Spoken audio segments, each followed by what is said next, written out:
Wow!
The kitchen was alive with clinks, sizzles, and bursts of laughter. Chaba stood over the stove, stirring a pot of fragrant stew so rich that even the curtains seemed to lean in for a sniff. Dudukwi danced between the counter and the oven, wielding a wooden spoon like a conductor's baton. Imor was busy at the chopping board, sending perfect slices of carrots and peppers into the air with a flourish, while Jock kept sneaking little tastes, only to get caught and scolded with mock sternness. "Hey, save some for the rest of us." Chaba laughed, handing Jock a piece of warm bread anyway. Dudukwi sprinkled herbs into the stew, the fresh scent of basil and thyme filling the room. They worked in a happy rhythm, passing spices, telling stories, and breaking into spontaneous song. Every dish was a masterpiece in the making, a golden roast shimmering in the oven, a colorful salad bursting with freshness, and the slow-cooked stew bubbling like a promise of warmth. By the time the table was set, it wasn't just dinner, it was a celebration of friendship, flavor, and the kind of joy you could taste with every bite. The evening began with a burst of laughter before the first onion was even peeled.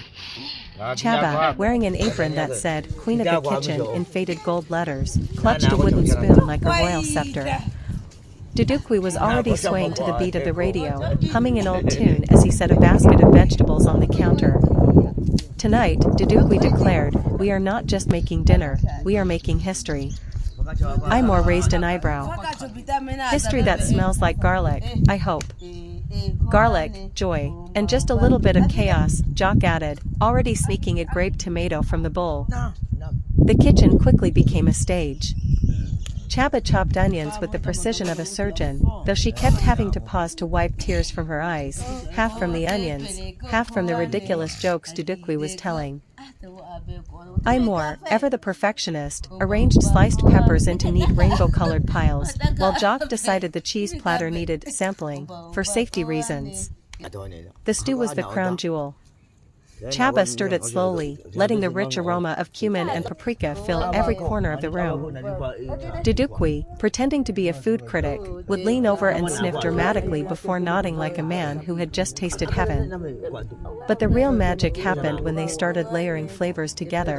Imor's bright citrus dressing drizzled over roasted vegetables, Jock's crusty bread pulled hot from the oven, Dudukwi's spicy glaze sizzling on the roast, and Chaba's stew bubbling like a song.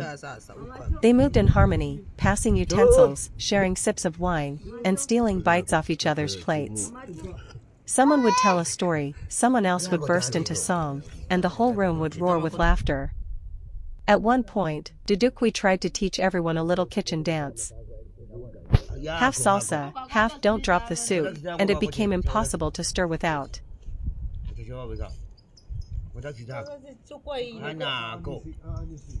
Hadza music, the ancient soundtrack of survival, spirit, and community. The Hadza people of northern Tanzania are one of the last remaining hunter-gatherer tribes in the world. Living near Lake Eyasi, they maintain a way of life that has remained largely unchanged for thousands of years. Central to their cultural identity and community life is music, a powerful, expressive tradition that brings the tribe together and connects them with nature, their ancestors, and each other. The role of music in Hadza life. For the Hadza, music is not a separate art form, it's woven into daily life.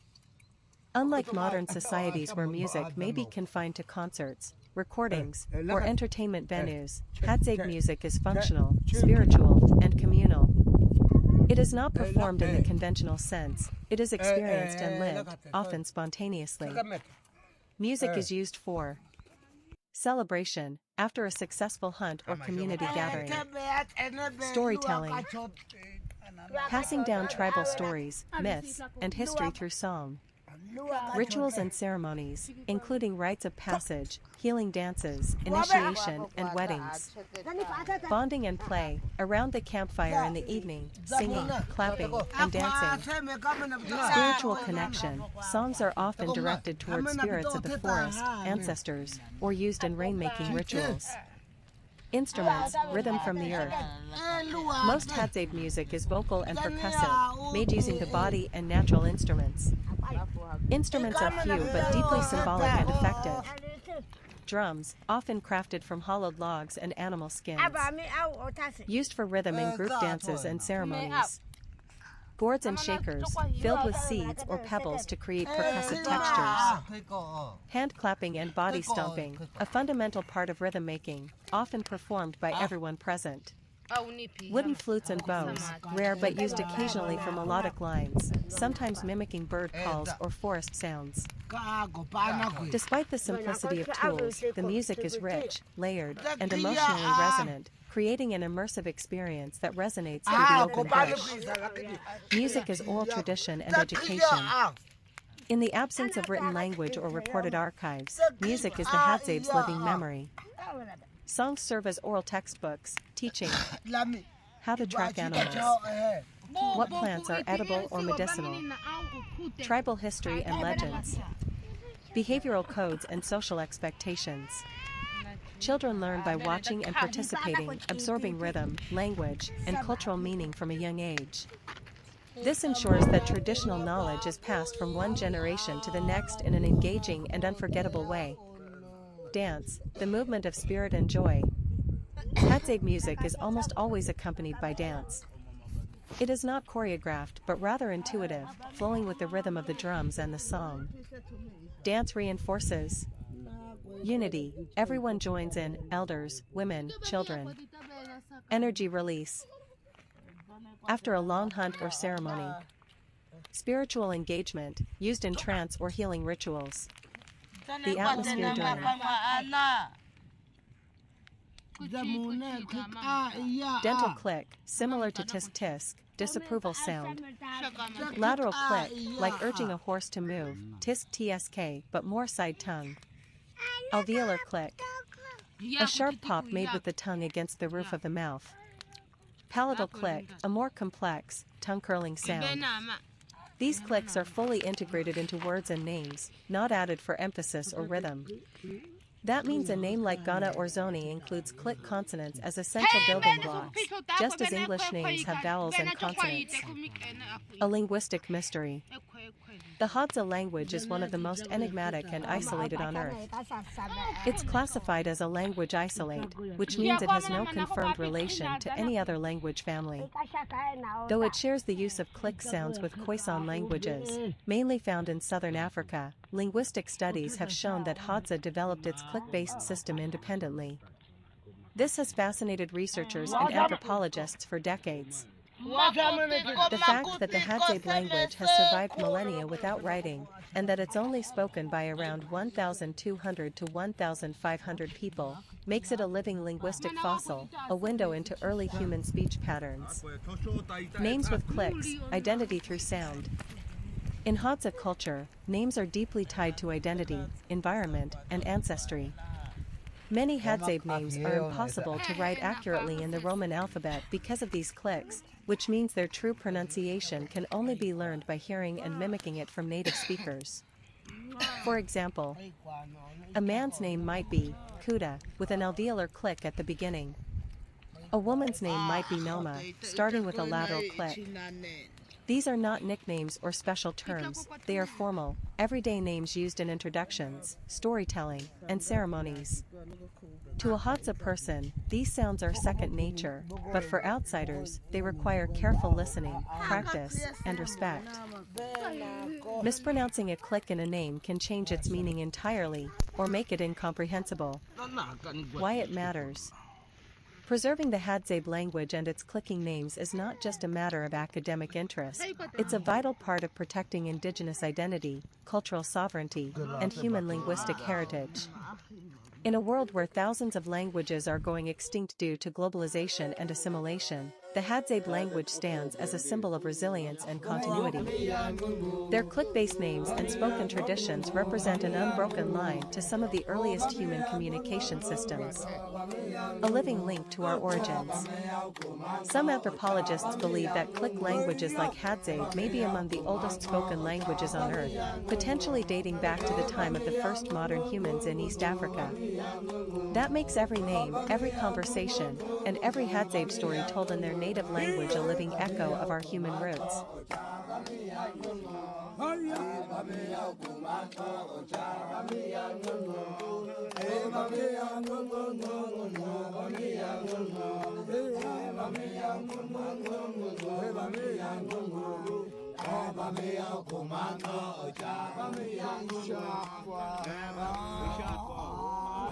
Lami mata cek. Kata pada kia. Ma bana ko te ama se khaba. Lami si mana. Kita zasi mana sana. Ena obi ama na ikashino. Ya obi ama na. Asa obi ama na. Iya teko kuta kosea iyo ba. Ebene kaya tebe obi ama na. Mana sana chana kwa asa makaka ota o. Apa man iya. Apa man bala ko.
Ini